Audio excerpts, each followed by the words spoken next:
Welcome back दोस्तों। आज मैं आपके सामने रिसेंटली तेलुगु लैंग्वेज में रिलीज हुई एक जबरदस्त थ्रिलर मूवी को लेकर आया हूँ। इसका नाम है ड्राइव, जिसमें आदि लीडिंग रोल पर है और उसी तरह से इसमें एक स्पेशल कैरेक्टर भी है। मूवी का ड्यूरेशन बस छोटा है, 1 आवर 45 मिनट्स के आसपास। आधे घंटे तक मूवी स्लो चलने लगती है। उसके बाद मूवी में काफी सारे ट्विस्ट एंड टर्न्स देखने को मिलते हैं। सो आप लोग भी वीडियो को पूरा देखना जरूर। तो चलिए फटाफट से वीडियो को स्टार्ट कर लेते हैं। उससे पहले लुटा दो प्यार, फॉलो ऑन इंस्टाग्राम। कहानी की शुरुआत में ही एक छोटी सी बैक स्टोरी को दिखाया जाता है। काफी सालों पहले संजीव रेड्डी नाम का एक बंदा एक छोटे से पेपर को स्टार्ट किया, वही न्यूज़पेपर को। संजीव रेड्डी अपने पेपर में सिर्फ लोगों के हक के बारे में ही बात किया करता था, जिसकी वजह से काफी सारी पब्लिक इस न्यूज़पेपर को लाइक किया करते थे। संजीव रेड्डी का एक बेटा होता है जिसका नाम होता है जयदेव, जो मिलिट्री में होता है। जय का फादर इस दुनिया से जाने के बाद जय इस मीडिया हाउस को रन करने लगा। जय इस मीडिया हाउस को टोटली एक बिजनेस ही की तरह देख रहा था। एक दिन जय ने एक बहुत बड़ा डिसीजन ले लिया। आपने इस मीडिया हाउस को नेशनल ग्रुप को बेच दिया, और वो भी अपोजिशन पार्टी की मदद से। और उसी तरह इंडिया में सारे प्रॉपर्टीज बेचकर लंदन शिफ्ट होने वाला होता है। अगर इस डील के बारे में रूलिंग पार्टी को पता चलेगी तो ऑफ कोर्स जय तो सलाखों के पीछे हो जाएगा। इसीलिए इस डील को बहुत ही सीक्रेटली रखा। डील साइन होने के बाद जयदेव हॉलिडे के नाम पर दूसरे फॉरेन पर चला गया। वहाँ पर अपने साइड से इंटरव्यू दे रहा होता है और उसी तरह इंटरव्यू भी वीडियो कॉल के जरिए से ही हो रही होती है। मतलब जय लोगों को यही दिखाना चाहता है कि जय ही अभी भी उस मीडिया का एमडी है। सिद्दीकी नाम का एक बंदा जय का इंटरव्यू ले रहा होता है और उसी तरह ये दोनों सिर्फ पॉजिटिव बात ही लोगों के सामने रखना चाहते हैं। इंटरव्यू खत्म होने के बाद जय की बीवी श्रेया जर्मनी से जय को कॉल करने लगती है और उसी तरह इन दोनों का एक बेटा भी होता है। जय का बेटा पूछने लगता है, अरे पापा तुम कब घर वापस आओगे? जय कहने लगता है कि मैंने तुम्हारे लिए गिफ्ट को बुक किया है, उन टॉयज से तुम खेलते रहो, शाम तक मैं तुम्हारे पास रहूंगा। बाद में जय अपनी बीवी श्रेया से ये भी कहने लगता है कि लंदन शिफ्ट होने के लिए सारे काम खत्म हो चुके हैं, कुछ दिनों के बाद हम वहाँ पर शिफ्ट हो जाएंगे। उसके बाद मैं, तुम, हमारा बेटा एक साथ हंसी खुशी अपनी जिंदगी गुजारेंगे। उसके बाद जय अपने टेस्ला गाड़ी में किसी दूसरी जगह पर जाने लगता है। किसी कॉफी शॉप पर आने के बाद जय के दोनों बेस्ट फ्रेंड्स इसको कॉल करने लगते हैं, वीडियो कॉल। एक बंदा एक्टर होता है हीरो, दूसरा बंदा कोई डॉक्टर, समथिंग लाइक दैट। थोड़ी देर तक ये तीनों अपने अपने हालचाल के बारे में, अपने काम के बारे में डिस्कस करने लगते हैं और उसी तरह दोबारा तीनों मिलने का भी प्लान बनाने लगते हैं। लास्ट टाइम 5 साल पहले इन तीनों ने चिल किया था एक साथ मिलकर। सो कुछ दिनों के बाद ये तीनों दोबारा लंदन में मुलाकात करने वाले होते हैं। फिलहाल जय पोलैंड में होता है। अपने फ्रेंड से बात करने के बाद अपने बॉडीगार्ड से कहने लगता है कि आप दोनों यहाँ से जा सकते हो, मैं यहाँ से अकेले ड्राइव कर लूंगा। इस तरह से जय अकेले ही ड्राइव करते हुए बर्लिन पर जाने लगता है। दूसरी तरफ हैदराबाद में एक हैकर को दिखाया जाता है। तो ये बंदा हैकर जय को कॉल करके कहने लगता है कि तुम मुझे 5721 कहकर बुला सकते हो, और ये भी कहने लगता है कि तुम जिस घमंड के साथ अपने घर वापस जा रहे हो, तुम्हारी ड्राइव खत्म होने तक मैं तुम्हारा पूरा घमंड उतार दूंगा। अब इस बंदे की बातें सुनकर कोई प्रैंक कॉल समझकर जय फोन काट देता है और उसी तरह वो बंदा दोबारा कॉल ना करे, जय अपने फोन को स्विच ऑफ भी कर लेता है। थोड़ी देर के बाद वही हैकर जय की गाड़ी को कॉल करने लगता है, वीडियो कॉल। जय तो शॉक में रह जाता है कि तुम कैसे मुझे कॉल कर सकते हो। वो बंदा कहने लगता है कि अगली बार तुमने मेरा कॉल कट किया तो मुझे बहुत गुस्सा आएगा। जय कहने लगता है, अरे तुम मेरा क्या उखाड़ लोगे? वो बंदा कहने लगता है कि जय तुमने 1 करोड़ का सवाल पूछा। ये सुनते ही जय दोबारा फोन काट देता है। थोड़ी देर के बाद जय के मोबाइल को एक मैसेज आता है। पता चलता है कि इसके अकाउंट से 1 CR विथड्रॉ हो चुके हैं। दोबारा वही हैकर जय को कॉल करता है। जय कहने लगता है कि मैं तुम्हारी कंप्लेंट पुलिस में कर दूंगा। वो बंदा कहने लगता है, पुलिस को कॉल करके क्या बताओगे, और वैसे भी तुमने तो करोड़ों की डील करके आए हो, तो बस तुम्हारे अकाउंट से 1 CR ही डिबिट हुए। पुलिस उल्टा तुम यही पूछेगी कि ये पैसे कहाँ पर गए, क्यों गए, इतने सारे पैसे कैसे आए। धीरे धीरे तुम्हारा स्कैम बाहर आएगा। मुझे तुम्हारे सारे राज पता है। तुम्हारे फादर बहुत ही अच्छे आदमी थे, स्टार्टिंग में तो ईमानदारी के साथ काम किया, लेकिन वो भी पॉलिटिकल प्रेशर में आकर करप्ट बन गए। लेकिन तुम जय तुम्हारे बाप से भी आगे बढ़ गए। करप्शन के साथ साथ झूठ, धोखा, सब कुछ कर दिया तुमने। तुम जो डील करके आए हो उसके सारे कॉपीज मेरे पास है। मैंने ऑलरेडी तुम्हारी एक वीडियो मीडिया में रिलीज कर दिया। अपनी जर्नी के लिए रेडी हो जाओ जय। सो दूसरी तरफ इंडिया में सेम वही न्यूज वायरल हो जाती है। मतलब जय और नेशनल ग्रुप्स के बीच जो डील हुई वो सारी वीडियो कॉल्स, रिकॉर्डिंग्स सब कुछ मीडिया में वायरल हो जाते हैं। सो इस क्लिप की वजह से जय का जो इमेज होता है वो टोटली जीरो हो जाता है। थोड़ी देर के बाद वो बंदा सिद्दीकी जय को कॉल करके इसी के बारे में पूछने लगता है कि सारे न्यूज कैसे लीक हुए। शायद अपोजिशन पार्टी वाला ही लीक किया होगा। जय कहने लगता है, नहीं सिद्दीकी, ये काम उसका नहीं हो सकता। सिद्दीकी कहने लगता है कि शायद किसी हैकर को बुलाकर करवाया होगा। जय कहने लगता है ठीक है, मैं पता करने की कोशिश करता हूँ। और उसी तरह सिद्दीकी जय को कुछ बैंक स्टेटमेंट्स भेजने लगता है और एक्चुअली इन्हीं ट्रांजैक्शन के जरिए से जय ने बहुत बड़ा स्कैम्स किया था, फाउंडेशन के नाम पर, ब्राइब देने के नाम पर। एक्चुअली ये सारे ट्रांजैक्शंस उसी हैकर ने उस सिद्दीकी को भेजा। हालांकि उन ट्रांजैक्शन का मतलब कुछ और था, लेकिन बैक स्टोरी कौन जानता है, जो दिखता है वही सच समझने लगते हैं। वह हैकर दोबारा जय को कॉल करने लगता है। जय पूछने लगता है कि आखिरकार तुम ये सारी चीजें किसके कहने पर कर रहे हो। वो बंदा कहने लगता है कि यहाँ पर पैसों का मामला नहीं है जय, टारगेट है तुम, और अभी तो तुम्हारी जर्नी स्टार्ट हुई है और भी काफी सारी चीजें देखना बाकी है। अब इसी ड्राइविंग के दौरान जय किसी सिग्नल के पास आगे वाली गाड़ी को हल्के से ठोक देता है। सो उस गाड़ी में की औरत जय के पास आकर बहुत डांटने लगती है। जय सॉरी बोलते हुए कहने लगता है कि मैं तुम्हें पे करूंगा। वो लड़की कहने लगती है ठीक है, आगे के गैस स्टेशन पर आओ, मुझे फॉलो करो। अब वो हैकर तो लाइन में ही होता है।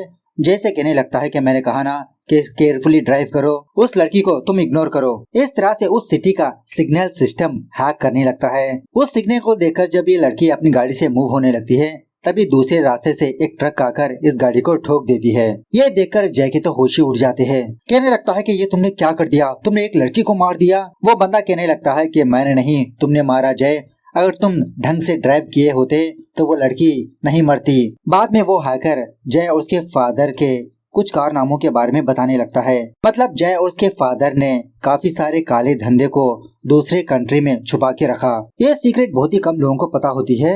जय ये सारी चीजें सुनने के बाद इसके तो होश ही उड़ जाते हैं। वो बंदा कहने लगता है कि तुम जैसे लोग काफी सारे पैसों को जमा ही कर रहे हो और मैं इन सारे पैसों का बैलेंस करना चाहता हूँ। मिडिल क्लास लोअर क्लास वाला बंदा वहीं पर रह गया और तुम जैसे लोग आगे बढ़ते जा रहे हो।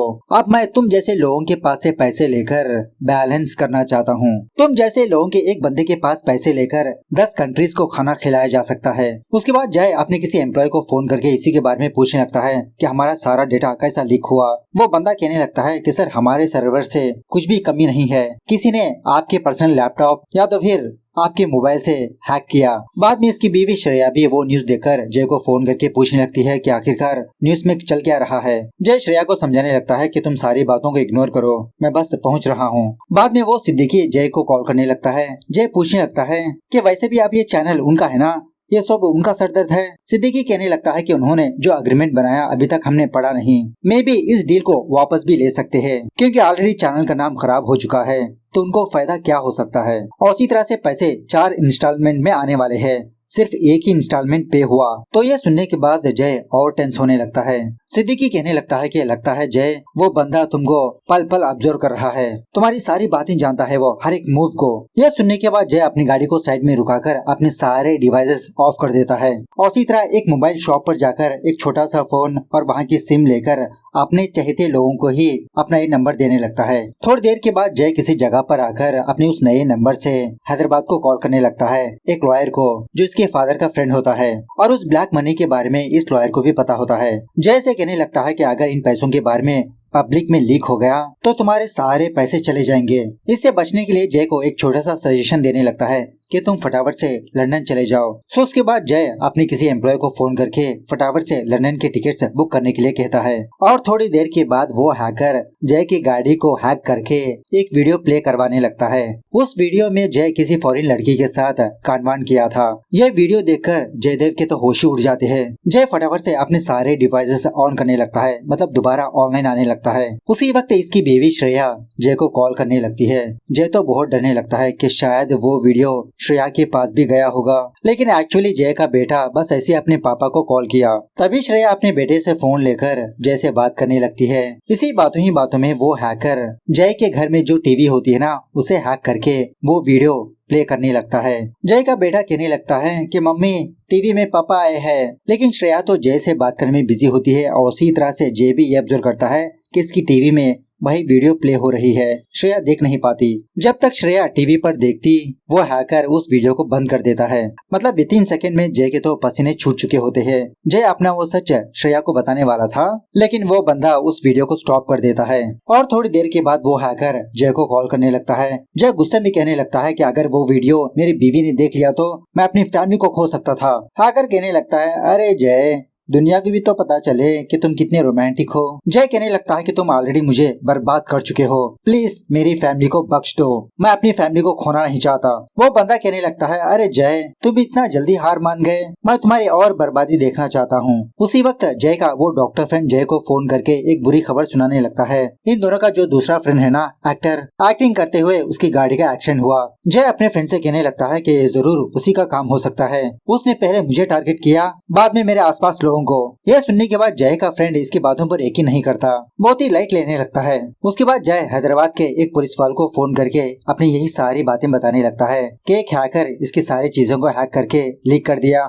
और उसी तरह से इसके फ्रेंड को भी उसी ने मारा, मतलब उसका एक्सीडेंट करवाया। पुलिस वाला कहने लगता है कि जय अगर आपकी बातें सच है तो बातों ही बातों में आप उसके बारे में कुछ बातें जानिए, अगर आप छोटी सी लीड हासिल करोगे तो हम उसको ढूंढ पाएंगे। थोड़ी देर के बाद वही हैकर दोबारा जय को कॉल करके कहने लगता है कि जय ये तो बस शुरुआत है, तुम्हारे सामने और भी काफी सारे टास्क आएंगे, फिलहाल तुम्हारे बगल में जो गाड़ी दिख रही है ना, उस गाड़ी को फॉलो करो। पहले तो जय मना करने लगता है कि अब मैं तुम्हारी बात एक भी नहीं सुनूंगा। वो बंदा कहने लगता है कि अगर तुम उस गाड़ी वाले बंदे को फॉलो करोगे तो मुझ तक पहुंच सकते हो। बोलो जय, क्या तुमको तुम्हारा ईगो इम्पोर्टेंट है या तो फिर तुम्हारे जवाब। अब जय उसी तरह से उस गाड़ी को फॉलो करने लगता है।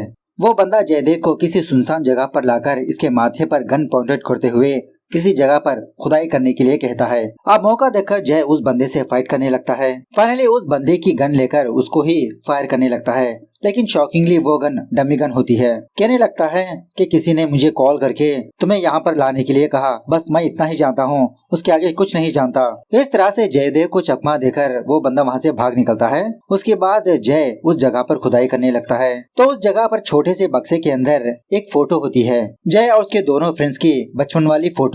इसी फोटो के बैकग्राउंड में एक और लड़का भी होता है। सीन थोड़ा सा फ्लैशबैक में जाने लगता है जब जय और उसके दोनों फ्रेंड्स स्कूल की पढ़ाई कर रहे थे। एक दिन जय का फ्रेंड जय के पास आकर कहने लगता है कि जय तुम जिस लड़की से प्यार करते हो वो लड़की जॉन नाम के एक बंदे से प्यार करती है। यह जानने के बाद जय और उसके दोनों फ्रेंड्स उस जॉन के पास जाकर मतलब उसके रूम पर जाकर बहुत पिटाई करने लगते हैं। कहने लगते हैं कि तुम लिली से दूर रहो। दूसरे दिन लिली को वो बात पता लगकर जय के पास आकर इसको बहुत डांटने लगती है और ये भी कहने लगती है कि आज के बाद से मैं उस जॉन से ही बात करूंगी और मैं तुम्हें बिल्कुल भी लाइक ही नहीं करती। कुछ दिनों के बाद जय के फ्रेंड को ये बात पता चलती है कि उस जॉन को कुछ मेडिकल इश्यू है, जिसके वजह से वो जॉन हॉस्पिटल पर जाकर अपना ट्रीटमेंट करवाता रहता है और वो हॉस्पिटल जय के फ्रेंड के फादर की ही होती है। यह सुनने के बाद जय के दिमाग में एक बहुत ही खुराफात आइडिया चलने लगता है। प्रेजेंट डे पर जय अपने फ्रेंड को फोन करके यही बात बताने लगता है कि उस हैकर ने जो नंबर बोला था वो बाइबल का वर्स है, जिसका मतलब गुनहगारों को यहाँ पर जगह नहीं। और इसी तरह हमारे स्कूल में जो जॉन नाम का बंदा पढ़ाई करता था ना, उसका भाई का नाम क्या था। जय का फ्रेंड कहने लगता है कि अरे यार मुझे तो उसका नाम ही याद नहीं, कभी हमने उससे बात ही नहीं की। जॉन का भाई ही हैकर है, अपने भाई का बदला ले रहा है वो हमसे। सीन दोबारा थोड़ा फ्लैशबैक में जाने लगता है। मतलब जब उन तीनों को जॉन की बीमारी के बारे में पता लगती है तो वो तीनों स्कूल में यही रूमर फैला देते हैं कि जॉन को एड्स है। कोई भी स्टूडेंट्स जॉन के साथ खेलते भी नहीं और उसी तरह वो लड़की लिली भी इसको इग्नोर करने लगती है। जॉन समझाने लगता है कि मुझे ऐसी कोई बीमारी नहीं। कुछ दिनों के बाद वो जॉन जय और उसके दोनों फ्रेंड्स के नाम लेटर में लिखकर ऊपर से जंप लगाकर मर गया। प्रेजेंट डे पर जय और उसका फ्रेंड यही इंसिडेंट याद करके शॉक में रह जाते हैं कि जॉन का भाई ही हमसे बदला ले रहा है और ये भी सोचने लगते हैं कि अगर बदला लेना है तो पहले जय के सर से लेगा। स्कूल का प्रिंसिपल कंफर्मेशन लेने के लिए जय प्रिया को कॉल करता है, वही प्रिंसिपल की बेटी। एक्चुअली जे के कब का इस दुनिया से जा चुका होता है।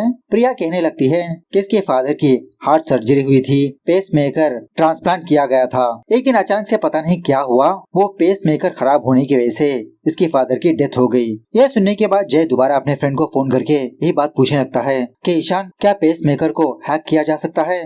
उसका फ्रेंड कहने लगता है हाँ किया जा सकता है, लेकिन बंदा उस जगह पर होना चाहिए। जय कहने लगता है तो जरूर उसी हैकर ने जय के सर को मार दिया होगा। बात यह है कि उस दिन जॉन मरने के बाद उस स्कूल का प्रिंसिपल मतलब जय के फादर से रिश्वत लेकर इस मामले को रफा दफा कर दिया और इसी तरह से जॉन के भाई को भी टीसी देकर अपने स्कूल से निकाल दिया था। अब इसी बातों ही बातों में जय की फ्रेंड की तबीयत हल्के से बिगड़ने लगती है। देखते ही देखते जय का फ्रेंड मर जाता है, मतलब जो खाने को इसने खाया था उसमें जहर मिला था। उसके बाद जय उस जगह से जाते हुए श्रेया को फोन करके कहने लगता है कि तुम फटाफट से अपने कपड़े शपड़े पैक कर लो, हमें अभी लंदन जाना होगा। उसके बाद जय इंडिया के उस पुलिस वाले को फोन करके यही सारी डिटेल्स बताने लगता है कि हम जब स्कूल पढ़ा करते थे तो जॉन नाम का एक बंदा ने आत्महत्या कर लिया, उसी का भाई हमारे साथ ये कर रहा है। उसके फादर का नाम था डेविड। वो पुलिस वाला कहने लगता है ठीक है, मैं उस बंदे को ट्रैक करके तुम्हें कॉल करता हूँ। और थोड़ी देर के बाद वो हैकर जय को कॉल करता है। जय कहने लगता है कि मैंने पता लगा लिया कि तुम कौन हो। मैं अभी भी जॉन की मौत से बहुत ही गिल्ट हूँ। जॉन के साथ जो हुआ बहुत ही बुरा हुआ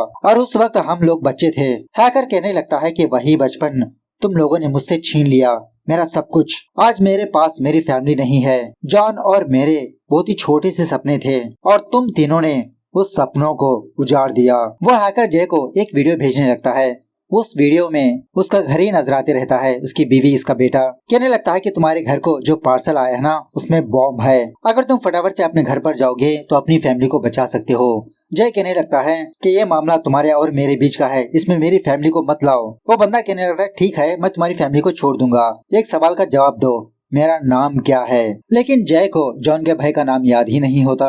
बहुत रिक्वेस्ट करने लगता है कि प्लीज मेरी फैमिली को छोड़ दो। हैकर कहने लगता है ठीक है, मैं तुमको 2 टास्क दूंगा। पहला टास्क ये है कि आज जॉन का बर्थडे है, उसे विश करो। तो जय उसी तरह से हैप्पी बर्थडे का गाना गाने लगता है। बाद में वो हैकर जय को दूसरा टास्क देता है, मतलब एक लोकेशन बताने लगता है, फटाफट से वहाँ पर जाने के लिए कहता है। एक्चुअली वो एक चर्च होती है। जय से कहने लगता है कि तुम कन्फेशन रूम के पास जाओ। तो उस रूम को ओपन करने पर अंदर काफी सारी लड़कियां होती है। वो बंदा कहने लगता है कि ये सारी लड़कियां सेक्स ट्रैफिकिंग के है। थोड़ी देर के बाद रशियंस इनको यहाँ से ले जाने वाले हैं और उसी तरह जय उन रशियंस ने तुम्हारा चेहरा देख चुके हैं, थोड़ी देर के बाद वो तुम्हारे पास आएंगे। और इसी तरह मैंने ऑलरेडी पुलिस वालों को फोन कर दिया। सो अब तुम्हारे सामने 2 ऑप्शंस है। जब पुलिस यहाँ पर आएगी तो तुम्हें गिरफ्तार करेगी क्योंकि तुम ही इन लड़कियों को खरीदने के लिए आए हो। दूसरा ये कि पुलिस वाले आने से पहले रशियंस यहाँ पर आएंगे तुम्हें मारने के लिए। सो तुमको उन रशियंस को मार के इन लड़कियों को बचाकर फटाफट से यहाँ से निकल जाना होगा। यही टास्क है तुम्हारा। सो सेम थोड़ी देर के बाद कुछ रशियंस अपने हाथ में गन्स लेकर इस चर्च पर आते हैं। अब जय तो ऑलरेडी एक आर्मी ऑफिसर था, इन रशियन से जबरदस्त तरीके से फाइट करने लगता है। पुलिस वाले यहाँ से आने से पहले जय फटाफट से यहाँ से निकल लेता है। थोड़ी देर के बाद वो हैकर जय को फोन करके बहुत अप्रिशिएट करने लगता है। वाह क्या तुमने फाइट किया। अब तुम अपने मोबाइल में टाइमर देखो, जब वो टाइमर 0 होगा वो बम फट जाएगा। उससे पहले तुम फटाफट से अपने घर पर जाकर उस बम को डिस्पोज कर सकते हो। तो ये सुनने के बाद जय गाड़ी को बहुत ही फास्टली ड्राइव करने लगता है।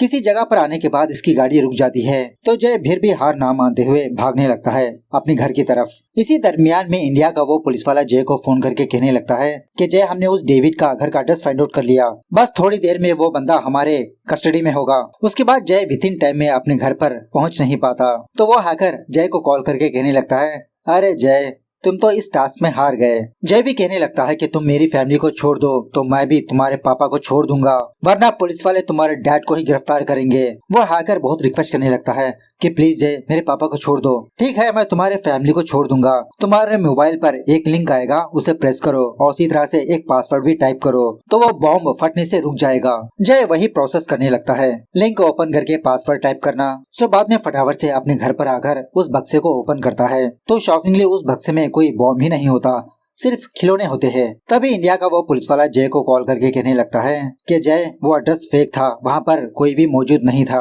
उसने जानबूझ के हमको भटकाया। वो बंदा डेविड 1 साल पहले ही पौंडीचेरी में मर चुका है। उसके बाद वही हैकर जय को कॉल करके कहने लगता है अरे जय इतना आसानी से क्लाइमैक्स कैसे होगा, तुम मुझे पकड़ नहीं सकते।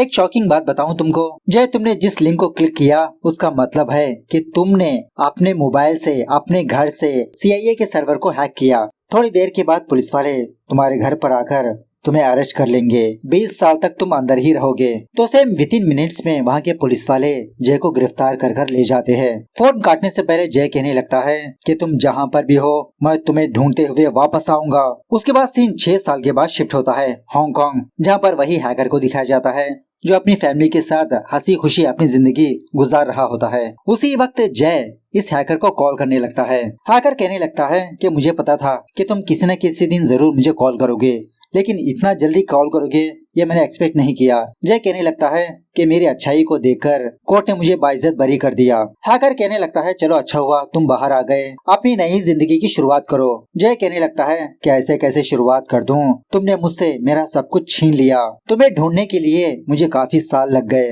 हैकर कहने लगता है देखो जय, जो तुमने मेरे भाई के साथ किया उसका बदला लिया मैंने, तो इस बात को यहीं पर स्टॉप कर दो। जय कहने लगता है कि मैं तुमको ऐसे नहीं छोड़ सकता, थोड़ा थोड़ा बर्बाद कर दूंगा। हैकर कहने लगता है चलो ठीक है, अगर तुम यही चाहते हो तो देख लेंगे। जिसका मतलब इस मूवी का दूसरा पार्ट भी आने वाला है। इस तरह से ये मूवी यहाँ पर दी एंड होती है। तो मूवी कैसे लगी कमेंट करके बताना जरूर। मिलते हैं अगली वीडियो में, तब तक take care, bye bye, see you soon.